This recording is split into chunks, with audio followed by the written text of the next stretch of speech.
La posture. Chaque attitude corporelle indique ce qui se passe émotionnellement à l'intérieur de vous. Que quand vous êtes angoissé, stressé, inquiet, pris de panique, eh bien, ça se marque à l'intérieur de vous. Et donc, ça se voit à l'extérieur. Alors, vous allez me dire, ok, c'est bien sympathique, mais comment faire pour justement surpasser cette angoisse, ces peurs et garder une bonne posture? Pour commencer, je vais vous dire, ça commence par la tenue vestimentaire. Et oui, quand on a une tenue vestimentaire qui nous correspond, dans laquelle on se sent beau, on se sent belle, eh bien déjà notre posture change. Déjà, on se tient plus droit, on est plus fier, on est stable sur ses deux pieds. Attention, stable, ne pas confondre entre stable et figé, qui ne sont pas du tout synonymes. Si vous mettez jeans, basket, chemise, pourquoi pas, si c'est votre tenue et si vous sentez que ça vous donne de la puissance, de la grandeur pour votre discours. Mais surtout, ne venez pas avec une tenue dans laquelle vous ne vous sentez pas beau, vous ne vous sentez pas belle. Vous ne vous sentez pas la force de vous montrer sur scène. Il faut se sentir beau, belle. Des orteils, donc ils sont là, des orteils.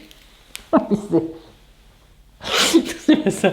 Il faut se sentir, non, beau, belle, magnifique, des orteils qui sont là à la racine des cheveux. Soyez confortable, soyez heureux.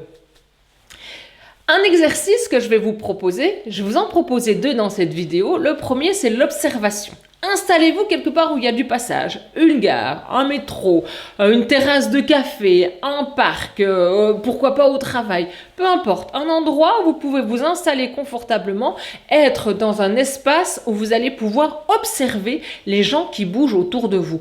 Qu'est-ce qu'ils racontent ? Sans que vous entendiez ce qu'ils disent, mais qu'est-ce que leur corps raconte? Quand ils marchent, quand ils sont en train de s'asseoir, quand ils discutent avec les autres, qu'est-ce qu'ils racontent? Quelle émotion ils font passer? Imprégnez-vous de ça. Retenez ce qu'il vous plaît, les gestes qui vous intéressent, les mouvements de tête, les mouvements corporels, mais retenez, prenez ce que vous aimez. Par la suite, vous allez créer votre speaker, c'est-à-dire que vous allez créer l'orateur que vous souhaitez être au moment de la prise de parole en public. Pour ça, vous allez vous aider de ce que vous avez vu. Vous allez dire, tiens, moi, j'aime beaucoup, peut-être même une tenue. J'aime bien cette tenue, j'aime bien cette posture. Est-ce qu'elle me correspond? Oui, je pense qu'elle me correspond. Souvenez-vous peut-être des moments où vous avez pris la parole en public, que ce soit une communion, que ce soit à l'école, que ce soit face aux collègues, face aux amis.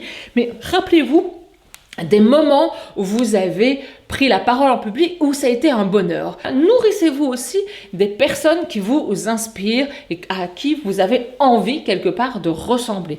Créez votre speaker, comment il rentre sur scène, quel impact il va avoir, quelle émotion il va donner, pourquoi il est là. Et sentez à l'intérieur de vous tout ce que ça peut faire quand on est un speaker avec cette belle et merveilleuse posture. Le deuxième exercice, eh bien, vous allez prendre un pot, des feuilles et un bic. Sur les feuilles, vous allez indiquer des thèmes qui vous passionnent. Ça peut être sur l'adolescence, ça peut être sur la nourriture, enfin des choses en tout cas sur lesquelles vous avez des choses à dire. Alors par exemple, si c'est l'adolescence, ok, l'adolescence c'est assez vaste et comme titre, vous allez mettre identité. Vous indiquez sur un petit bout de papier, identité, vous le pliez en deux et vous faites une dizaine de petits papiers que vous allez mettre dans ce bocal. Par la suite, vous allez tirer un bout de papier, vous allez voir le sujet qui est indiqué et vous allez faire une mini-conférence de 2 minutes sur le sujet que vous avez tiré. Mais pas face à votre miroir. Moi, je n'aime pas le miroir. Alors, il est intéressant, mais pour un début, je ne suis pas une fan du miroir. Pourquoi? Parce que le miroir ne va pas vous répondre. Le seul miroir qui répond « Attention, mesdames et messieurs, c'est une blague, c'est fort drôle, c'est le miroir de Blanche-Neige. » Voilà, c'est drôle, c'est drôle, c'est drôle. Le miroir ne va pas vous répondre. Vous allez risquer d'être influencé par ce que vous faites et ne plus vraiment être attaché à votre discours et à ce que vous voulez partager à votre public. Vous allez vous filmer sans vous regarder. Vous allez pendant 2 minutes, parler du sujet qui est sur cette feuille de papier. Par la suite, quand vous avez terminé, calmement, vous allez vous observer. Vous allez voir ce que vous aimez, ce que vous n'aimez pas dans cette vidéo que vous avez tournée.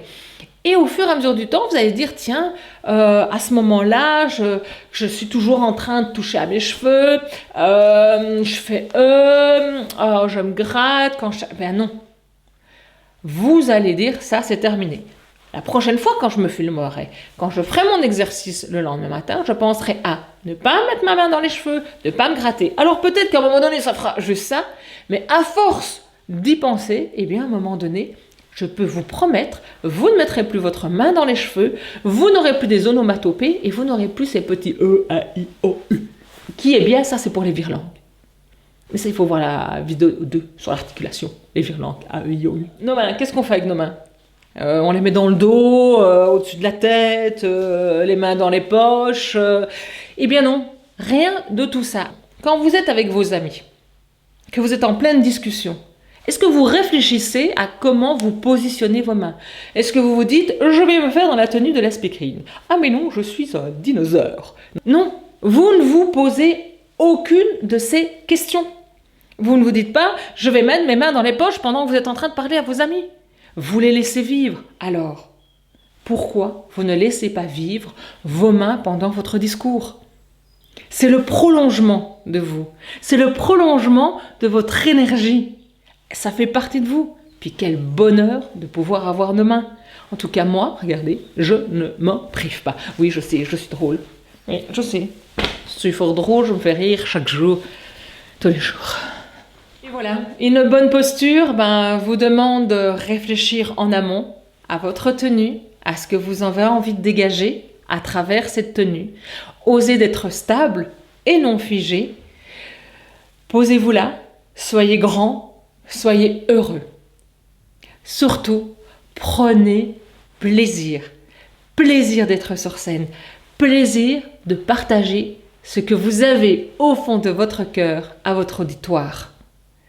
Vous savez, les gens qui viennent vous écouter très souvent, eux, ils n'ont juste envie de vous écouter. Vous, n'oubliez pas, vous vous êtes préparé. Alors pourquoi avoir peur de ce que vous avez préparé, ce en quoi vous croyez? Alors, faites-moi le plaisir de prendre plaisir et d'être heureux quand vous montez sur scène. À bientôt!